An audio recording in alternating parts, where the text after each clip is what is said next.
South ఇండియాలోనే అతి తక్కువ ధరలకి రత్నాలనందించే ఏకైక సంస్థ 6JVR.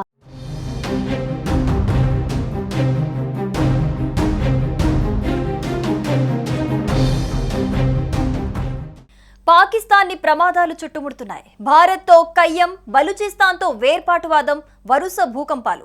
ఇవి చాలదన్నట్లుగా ఆఫ్ఘనిస్తాన్తో గొడవలు.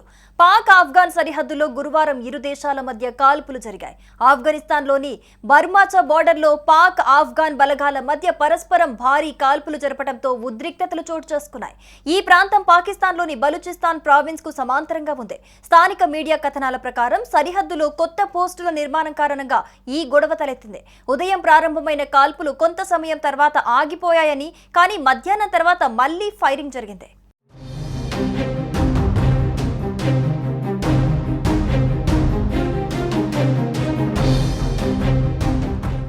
ఉదయం ప్రారంభమైన కాల్పులు కొంత సమయం తర్వాత ఆగిపోయాయని, కానీ మధ్యాహ్నం తర్వాత మళ్లీ ఫైరింగ్ జరిగినట్లుగా తెలుస్తోంది.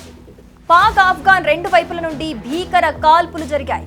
ఆఫ్ఘనిస్తాన్లోని హెల్మాండ్ ప్రావిన్స్ తాత్కాలిక పరిపాలనా అధికారులు కూడా ఈ ఘటనని ధృవీకరించారు. పాక్ సైన్యం ట్యాంకులను మోహరించిందని, ఆఫ్ఘాన్ సరిహద్దులోని పోస్టులను లక్ష్యంగా చేసుకుని భారీ ఫిరంగి దళాలను ఏర్పాటు చేసిందని వర్గాలు తెలిపాయి. పాకిస్తాన్ ఆఫ్ఘాన్ తాలిబాన్లు ఇప్పుడు బద్ధ శత్రువులని ఆయన అన్నారు. పాకిస్తాన్ సైన్య జనరల్స్ ఇప్పటి వరకు జరిగిన అన్ని యుద్ధాలలో ఓడిపోయినప్పటికీ వారి ఛాతిపై చాలా పతాకాలతో తిరుగుతారని తెహ్రీ తాలిబాన్ అనే ఉగ్రవాద సంస్థ ఎద్దేవా చేసింది.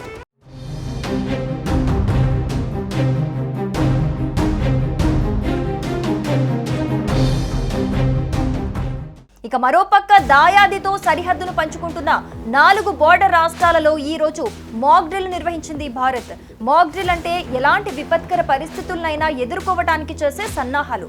అదేవిధంగా మాక్ డ్రిల్ అనేది రియల్ టైం అత్యవసర పరిస్థితిని ఎదుర్కోవడానికి ప్రజల్ని అన్ని రకాలుగా సిద్ధం చేయటం కూడా దీనిలో ప్రజలకు కళ్ళకు కట్టినట్లుగా చూపించారు. మాక్ డ్రిల్స్ ద్వారా వ్యక్తులు, సంస్థలను భద్రతా బలగాలు అప్రమత్తం చేయనున్నాయి. ఈ క్రమంలో పంజాబ్, గుజరాత్, రాజస్థాన్లతో పాటు కేంద్రపాలిత ప్రాంతమైన జమ్మూ కాశ్మీర్లోని ఎంపిక చేసిన సరిహద్దు జిల్లాల్లో ఈ మాక్ డ్రిల్ చేశారు.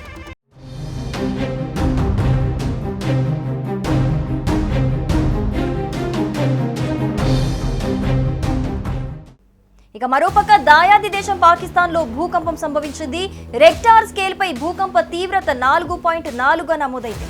పాక్ పంజాబ్ ప్రావిన్స్ లోని ముల్తాన్ సమీపంలో భూకంప కేంద్రం ఉందని భారత జాతీయ భూకంప కేంద్రం వెల్లడించింది.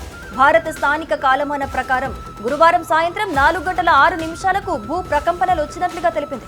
ఒక్కసారిగా భూమి కంపించడంతో ప్రజలు భయాందోళనకు గురయ్యారు. ఏం జరుగుతుందో అర్థం కాక ఇంట్లో నుంచి బయటికి పరుగులు తీశారు.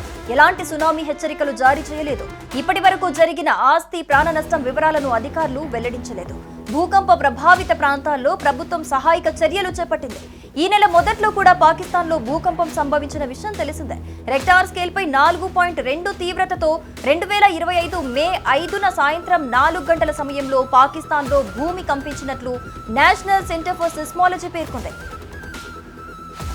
రోజుల వ్యవధిలోనే పాక్లో మరోసారి భూకంపం రావటం గమనార్హం.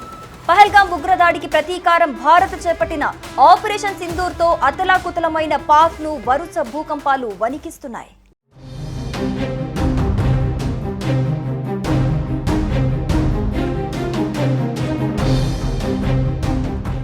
సుమన్ టీవీలో మీ పర్సనల్ అండ్ బిజినెస్ ప్రమోషన్స్ కోసం కింది నెంబర్కి కాంటాక్ట్ చేయండి.